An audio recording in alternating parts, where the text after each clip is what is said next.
Hello students, कल हमने heat और टेम्परेचर का इंट्रोडक्शन पढ़ा था। आज हम इसको थोड़ा सा ब्रीफली पढ़ते हैं। तो चलिए हम हमारा टॉपिक स्टार्ट करते हैं।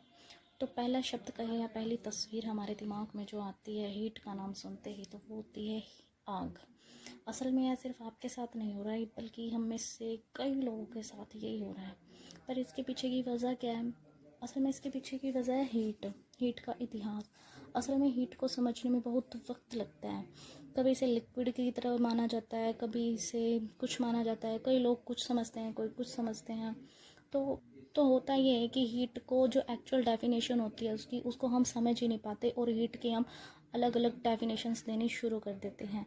लेकिन जैसे जैसे साइंस बढ़ती गई, उसमें तरक्की होती गई, तो हमें समझ में आया कि हीट असल में इनमें से कुछ भी नहीं होती है। हीट जो होती है वो एक ऊर्जा का रूप होता है। Heat is a form of energy की एक फॉर्म होती है, जिसे हम क्या कहते हैं, काइनेटिक एनर्जी भी कहते हैं। पहले हम हीट की डेफिनेशन देख लेते हैं। हीट होती क्या है? जैसे यहाँ पे मैंने लिखा हुआ है, which gives a sensation of hotness और कोल्डनेस। हीट होती क्या है? जो हमें ना एक फील देती है कि हाँ, कोई चीज़ गर्म है या कोई चीज़ ठंडी है। उसी तरीके से हमें जो टेम्परेचर हमें क्या बताता है? It is a degree of hotness और कोल्डनेस ऑफ ह्यूमन बॉडी। यानी कि हीट ने हमें क्या दी? एक फील दी कि कोई चीज़ गर्म है या ठंडी है। और टेम्परेचर ने हमें ये बताया कोई चीज़ कितनी गर्म है और कितनी ठंडी है।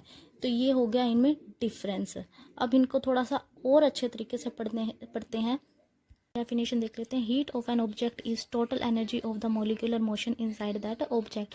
कहने का मतलब ये, एक हमने ऑब्जेक्ट ले लिया, उसके अंदर क्या होते हैं? मॉलिक्यूल्स। क्योंकि ऑब्जेक्ट, कोई भी ऑब्जेक्ट हो गया, वो मॉलिक्यूल से मिलकर ही बना होता है। तो उस ऑब्जेक्ट के अंदर जितने भी मॉलिक्यूल्स प्रेजेंट हैं, उनकी जो टोटल एनर्जी होती है उसको क्या बोलते हैं? हीट बोलते हैं उसको।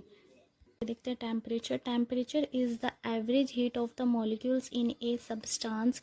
It is denoted by T. जो टेम्परेचर हमारा वो टी से डिनोट किया जाता है। और टेम्परेचर होता क्या है? टेम्परेचर जो होता है वो average heat of the molecules, यानी कि हमने जो पीछे बताया था कि कोई ऑब्जेक्ट है, उसके अंदर जो मॉलिक्यूल्स हैं, मॉलिक्यूल्स के उस ऑब्जेक्ट के अंदर जितने मॉलिक्यूल्स हैं, उनकी टोटल हीट क्या कहलाती है? हमारी हीट जो होती है उनके अंदर, उसको तो हम बोलते हैं हीट। या फिर उसकी जो फॉर्म होती है, एनर्जी की फॉर्म होती है हीट, वो तो हो गया हमारा हीट।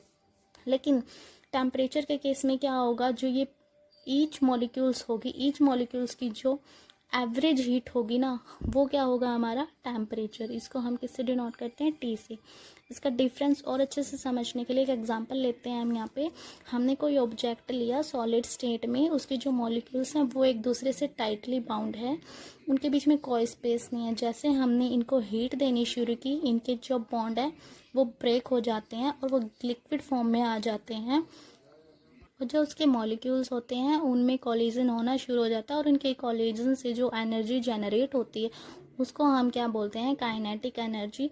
इसी तरह देखिए, अगर हमने जैसे सॉलिड स्टेट में हमने उसको गर्म किया तो वो गैस लिक्विड फॉर्म में आ गया था। लिक्विड फॉर्म से जब हमने उसको, यहाँ पर भी काइनेटिक एनर्जी रिलीज हो रही है क्योंकि कोलिजन शुरू हो गया है मॉलिक्यूल्स के बीच में। और वो मॉलिक्यूल्स के बीच में कोलिजन किस वजह से स्टार्ट हुआ? क्योंकि हमने इसको हीट प्रोवाइड करी थी। इसी केस में, लिक्विड केस में देखिए, लिक्विड में अगर हम और हीट प्रोवाइड करते हैं तो जो बॉन्ड होगा उनके बीच में, मॉलिक्यूल्स के बीच में, वो ब्रेक हो जाएगा, जिसकी वजह से जो कोलिजन है इनका मॉलिक्यूल्स का आपस में, वो और भी इंक्रीज हो जाएगा। और इनके इंक्रीज होने से जो एनर्जी जनरेट होगी वो सेम जो गैसेस लिक्विड के फॉर्म में थी, वही सेम इसके केस में काइनेटिक एनर्जी जनरेट होगी।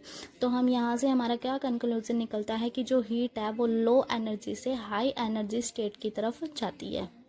इनका एक और डिफरेंस ये है, इस एग्जांपल से मैं आपको समझाती हूँ। जो हीट है वो मास पर निर्भर करती है, और जबकि जो टेम्परेचर है वो मास पर डिपेंड नहीं होता। मैंने यहाँ इसको समझाने के लिए आपको एक एग्जांपल लिया है। इस एग्जांपल की वजह से आपके जो डाउट्स हैं हीट और टेम्परेचर को लेके, वो बिल्कुल क्लियर हो जाएंगे।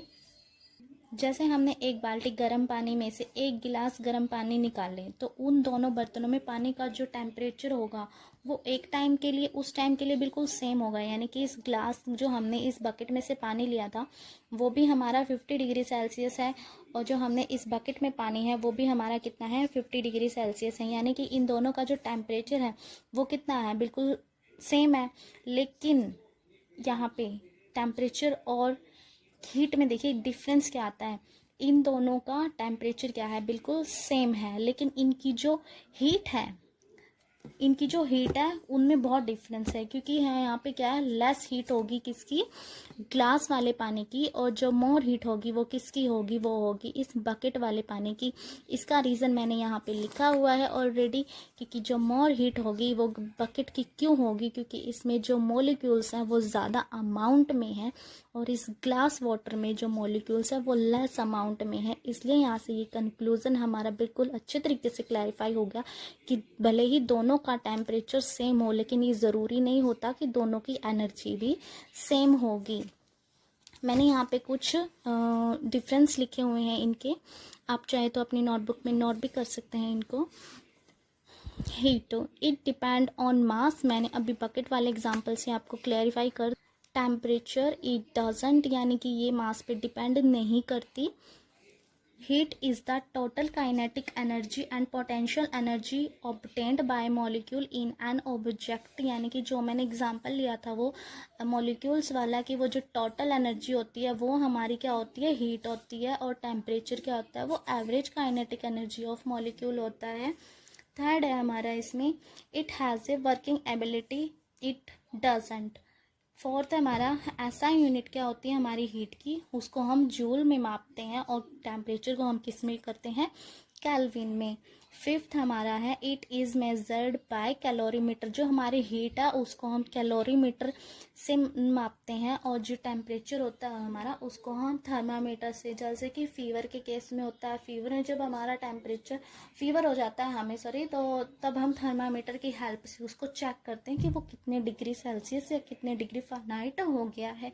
सिक्स्थ है इसका, it is represented by Q, जो हम हीट है उसको हम क्यू से डिनोट करते हैं, और जो टेम्परेचर है उसको हम टी से डिनोट करते हैं।